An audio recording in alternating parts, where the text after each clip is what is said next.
Who's awesome? I'm awesome. Who's awesome? I'm awesome. Who's awesome? I'm awesome. Who's awesome? I'm awesome. Alright. The final review for today of a Wrestle-A-Thon for today. Scooby-Doo Wrestlemania Mystery. This is a joint production between WWE Studios and the Warner Brothers.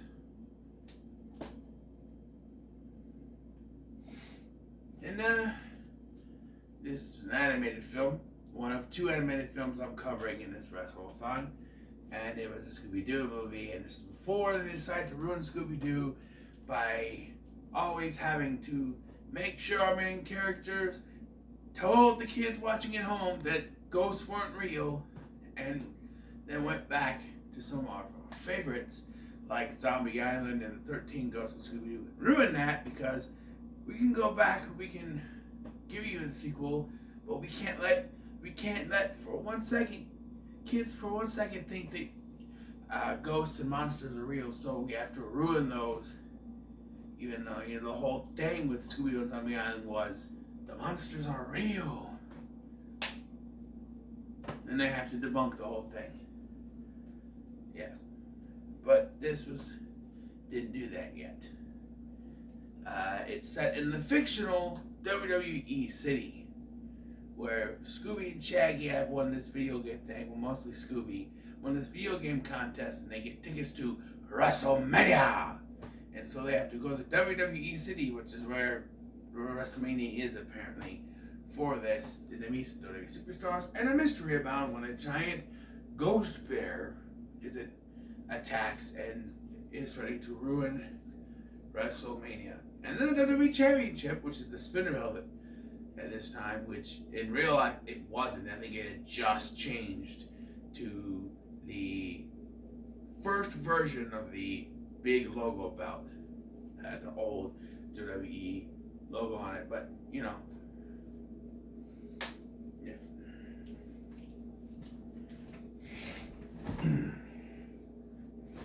So yes, and you get some WWE superstars in here that voice themselves. You get John Cena, you get Kane, Santino Marella, Brodus Clay, AJ Lee, and The Miz, voicing themselves along with Triple H, Michael Cole, and Mr. McMahon. And then you get appearances from other superstars that don't do the voices. Jerry Lawler and Sergeant Slaughter show up for a couple of scenes. They don't say a word. And then Sin Cara is a major character in this, but because Sin Cara never talked, he doesn't talk here. He just does weird moves, and John Cena translates. Okay.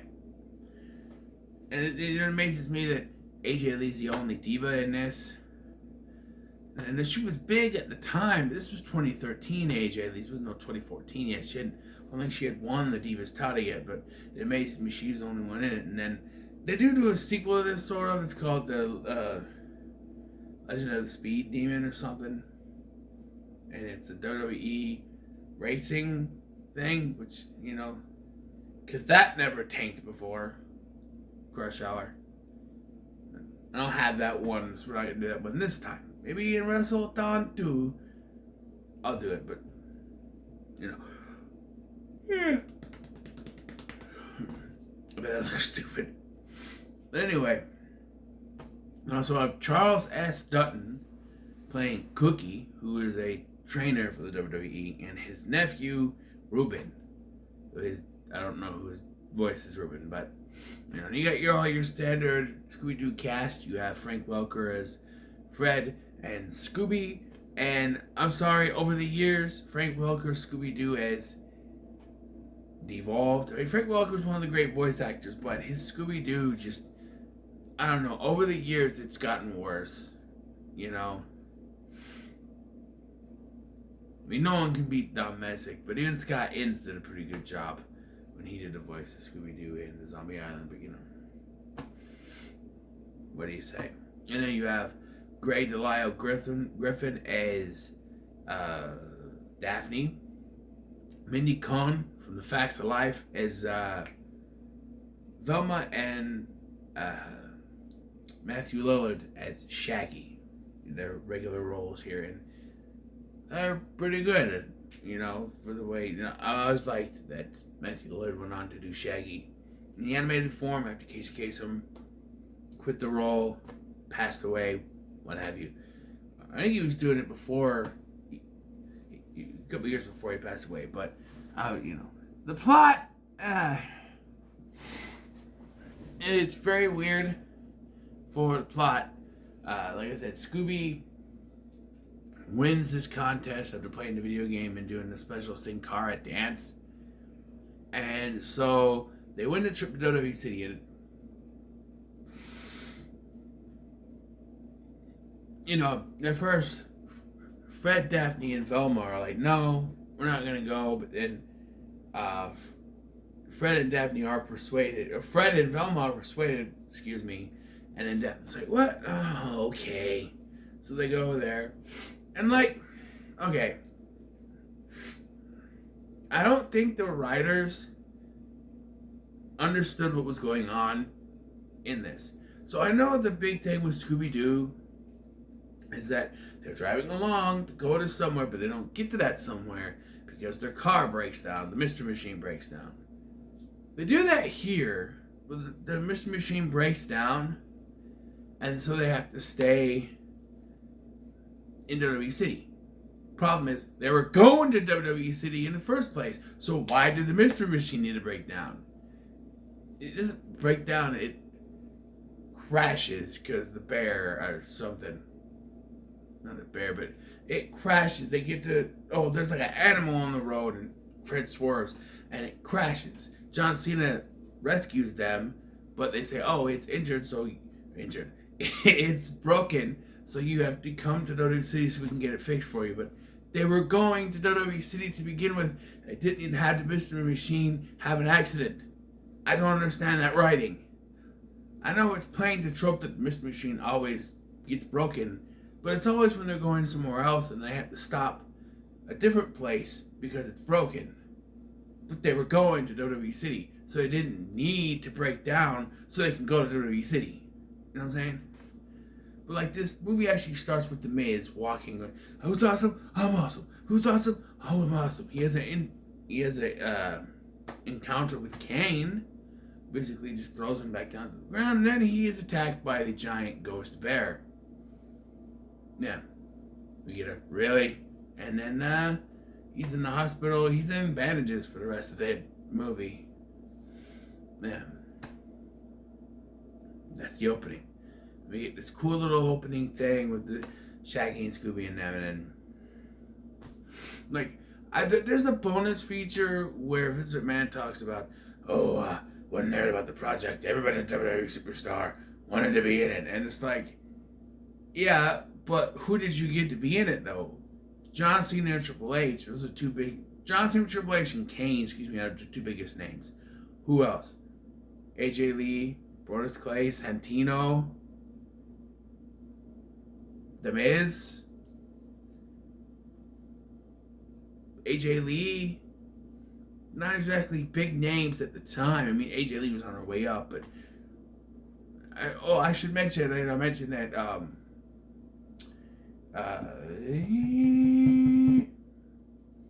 Jerry Lawler and Sergeant Slaughter show up but don't have any lines. But the Funkadactyls, which were Naomi and Cameron, they do show up in a little brief cameo for Brodus Clay's entrance, but other than that, really nothing for them. But yeah, it's just the other superstars were lining up to be in this. You pick Sin Cara, doesn't say a word. I get they wanted to have some kind of big, Lucha Libre background, and Rey Mysterio wasn't with the company at the time. But Sin Cara, really? They did this whole story with, the bear once fought Sin Cara's great-great-grandfather, Sin Cara Grande, which is just basically a big Lucha Libre guy with the blue Sin Cara mask without the little things. I don't know. It's kind of weird to me, But like, wait a minute, this was 2013. Rey Mysterio was in the company, wasn't he? Maybe this was late 2013 and he left. Which would be weird that they still have the WWE Championship spinner belt in the movie or they made it. I don't know. But, like, I don't know. Because my reasoning is Rey Mysterio was in WWE 2K14, which came out in late 2013. He was in the game. So what? Rey Mysterio would have made... No, they could have used him for this. It even made more sense to be in this movie. Yeah. And Sin Cara, maybe he didn't want to be like, Scooby-Doo, I'm going to tell you the legend of Rey Mysterio Grande. Booyaka. I don't know. But, yeah, apparently Sin Cara Grande defeated the Bear, but got permanently injured and never wrestled again, and the Bear wandered off and disappeared, supposedly died. I don't know. The problem is, Sin Cara tells this story of what happened. Supposedly he's the only one that knows. But then when it's revealed who it is, it's like, well, how did that person know about the legend of the bear? Maybe other people didn't know. I don't know. But yeah. So, Wrestlemania is in jeopardy, right? And the title belt gets stolen, and Scooby-Doo is the culprit. Except for... No, he's not. But they find out he's been hypnotized into doing it because of the video game. And the bear has attacked and destroyed the video game section of WWE City. So, there's got to be some kind of connection to there, right? And, yeah, they set up a few red herrings. There's a few suspects. There is Cookie, who is the trainer, like I mentioned, and Ruben's uncle, who worked for WWE at one point but got injured and hasn't been able to wrestle since. There is the lady in charge, like a business lady, who seems to scowl at everything and not care what's going on and seem to like want to punish Scooby and Shaggy, even though they basically say, oh hey, they should say Scooby was hypnotized into doing this, and well, it doesn't matter. He stole the belt, and Shaggy, you're the accomplice. It's like they're trying really hard to push that she's behind it, but he's not. And then there's this weird old guy lives off the land type character, whatever his name is. Bayard, I think his name is.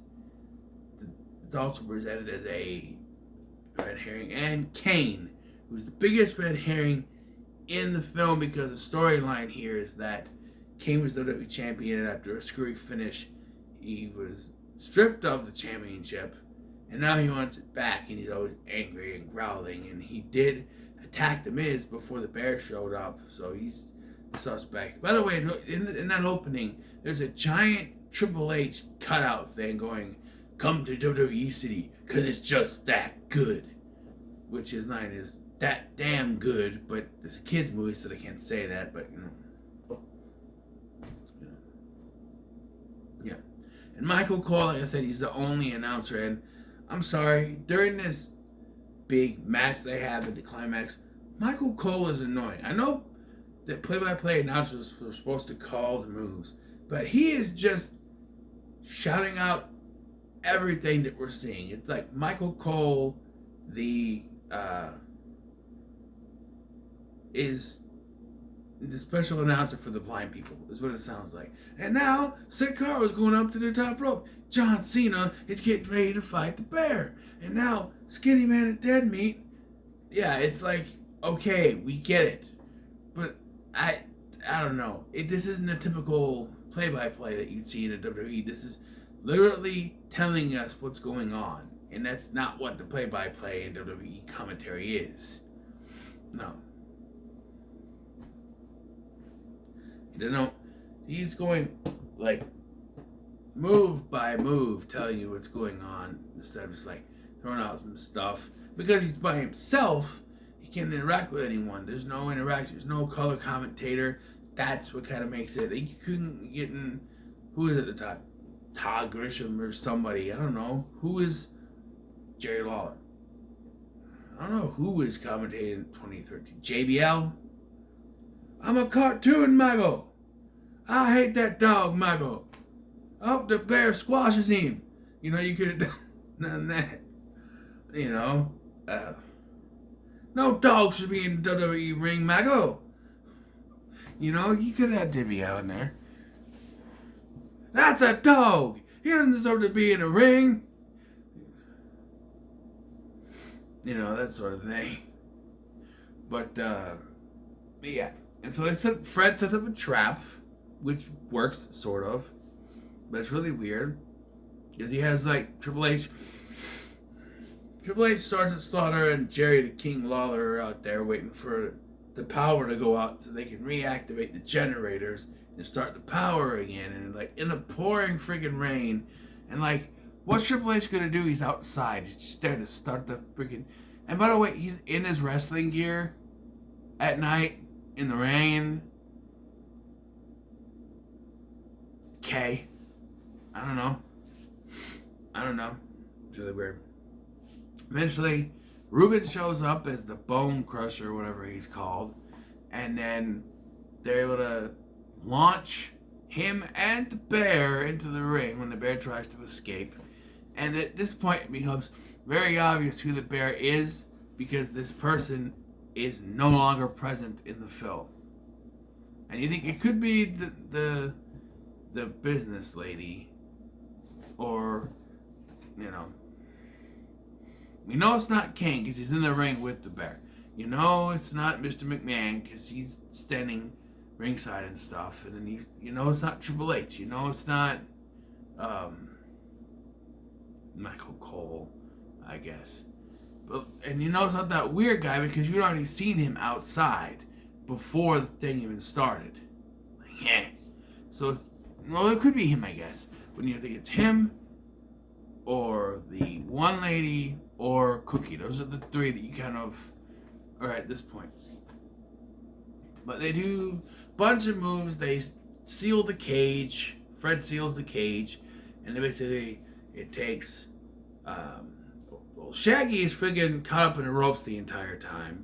Well, Scooby's kind of free to go. And then it takes Kane, Ruben, Sin Cara, and John Cena to hold down the bear while Scooby gets up and does the splash, a belly splash, and implodes the ring and breaks the cage because, that would really happen.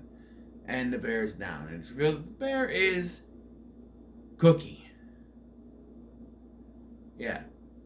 It turns out he wanted the WWE Championship, and he wanted to sell it for money because he ruined WrestleMania without the championship, and this is all because he wasn't able to wrestle because of an injury that was totally out of his control and totally out of WWE's control too. It's just an injury. I don't know. But they do a thing where they say he swapped out WWE championships because when they find that Scooby has the title, he goes, "Yep, this is the title." He holds it up. The reason Intercontinental Championship is "Yep, this is the championship. I know it anywhere." And then they say that that's the fake title that has the EMP on the back. Problem is, he's holding it up like this. So if the EMP was on the back of it when he was holding it up, they'd see it. He was holding it like this, they'd see it. And yet, when they show it, even in the flashback, it's not there. And yet it's there later when they saw the EMP. The only thing I can think of is that he put it on after that, knowing that they would see it. But then, why switch out the title then? Or was that the championship? Scooby had it, and then Cookie swapped it when he took it back. I don't know. They never.